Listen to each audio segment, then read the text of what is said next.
আজকে আমাদের বিশেষ আনন্দের দিন, কারণ দুজন মানুষ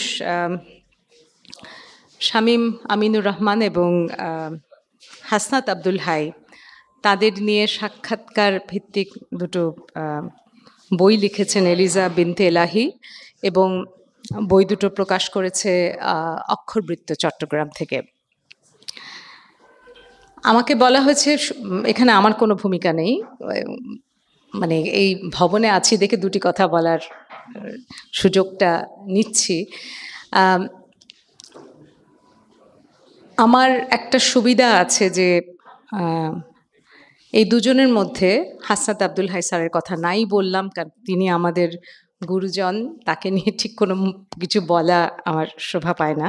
কিন্তু শামীম আমিনুর রহমান আমার বহুদিনের পরিচিত, এর জন্য আমি সত্যি আনন্দিত যে আজকে বইটা বেরিয়েছে।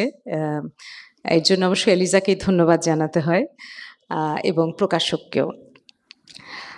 আজকে আরও কয়েকজন বিশেষ মানুষ আমাদের মাঝে উপস্থিত আছেন, আপনারা দেখতেই পাচ্ছেন।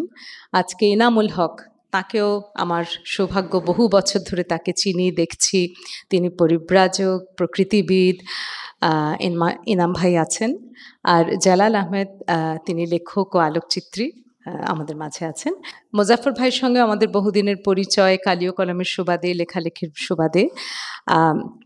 তো অনেক কারণেই যারা যারা আজকে উপস্থিত আছেন তারা তাদের সঙ্গে এক ধরনের পরিচয় এবং সখ্য আছে। আমি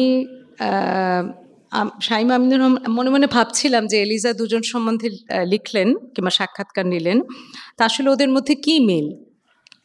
একটা তো বড় মিল আছে দুজন, যদিও বয়সের বিশাল ফারাক। আমার হাসনাত আব্দুল হাই স্যারের বোধহয় ৮৮তম জন্মদিন কিছুদিন আগে হয়েছে।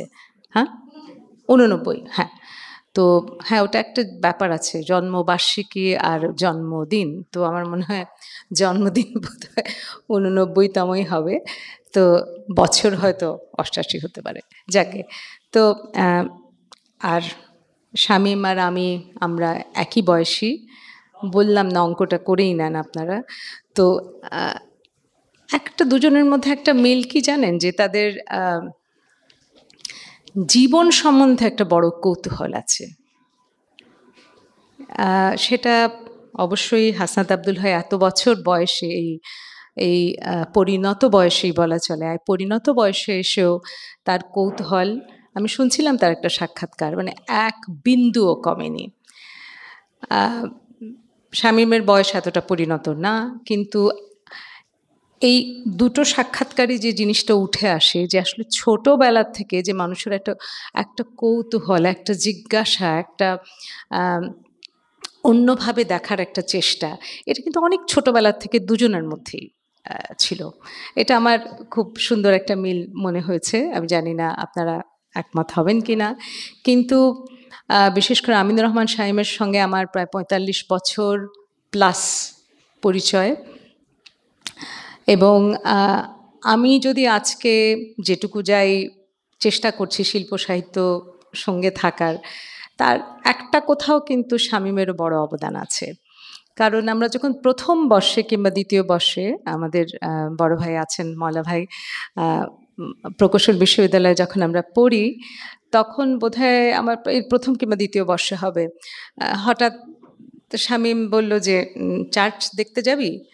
তা আমার আসলে সত্যি চার্চ সম্বন্ধে তেমন কোনো ধারণা ছিল না। এই কলাকোপা বান্দুরা যাওয়া, লঞ্চে করে গিয়ে চার্চ, সেখানে সুন্দর একটা খ্রিস্টান গ্রাম ছিল, এটা নিয়ে আমাদের একটা স্টাডি প্রথম কিংবা দ্বিতীয় বছরে ছিল। তো এই যে অনেক কিছু জানার, অনেকভাবে দেখার, দেখতে চাওয়ার এবং নানাভাবে বুঝতে চাওয়ার ইচ্ছা এবং চেষ্টা, সেটা যেরকম আমিনুর রহমান শামীমকে নির্মাণ করেছে, পরে তিনি স্থপতিত হয়েইছেন, সংগ্রাহকও, তার বিশাল সংগ্রহ। এবং আপনি হয়তো ভাবতেই পারেন যে তিনি কি আর্ট সংগ্রহ করছেন? না, ও টেলিফোনও সংগ্রহ করে, ও পুরনো রেকর্ডও সংগ্রহ করে, সে তো করেই। আরও যে কত বিচিত্র জিনিস, এই যে বিচিত্র জিনিসের প্রতি একটা আগ্রহ, এটা কিন্তু এই দুজনের মধ্যেই আছে। এবং হাসনাত আব্দুল হাই তার সাক্ষাৎকারে কিংবা নানা সময় বলেছেন যে, "আমি একটা জিনিস নিয়ে বেশিক্ষণ পড়ে থাকতে চাই না। আ এবং নতুন একটা কিছু আ যদি আমার নতুন করে আমি যদি কোনো কিছু আবিষ্কার না করতে পারি, নতুন করে যদি কেটে dig out না করতে পারি তাহলে আমার ভালো লাগে না।"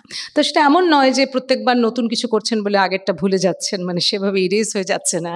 কিন্তু এই যে একটা আ প্রতিদিন জীবনকে একটা উদযাপন করার একটা ইচ্ছা, এটা আমার মনে হয় এই দুজনের মধ্যেই আমরা দেখব। আ এর জন্য আমি সত্যিই নিজেকে ব্যক্তিগতভাবে ভাগ্যবান মনে করি যে যেমন হাসনাত আব্দুল হাই আমার বাবার তুলনায় তিনি বয়সে ছোট কিছুটা কিন্তু চিনতেন। তো সেরকম ওনার কাছ থেকে এক ধরনের স্নেহ, প্রশ্রয় তার পেয়েছি, এখনো পাচ্ছি এবং শাইম আমিনুর রহমানের মতো বন্ধু যে আমার একজন আছেন, সেটি আমি নিজেকে সত্যি ভাগ্যবান মনে করি সেজন্য। আমার আজকে কাজ ছিল অন এটুকুই বোধহয় এলিজা যে আ শুরুটা করিয়ে দেওয়া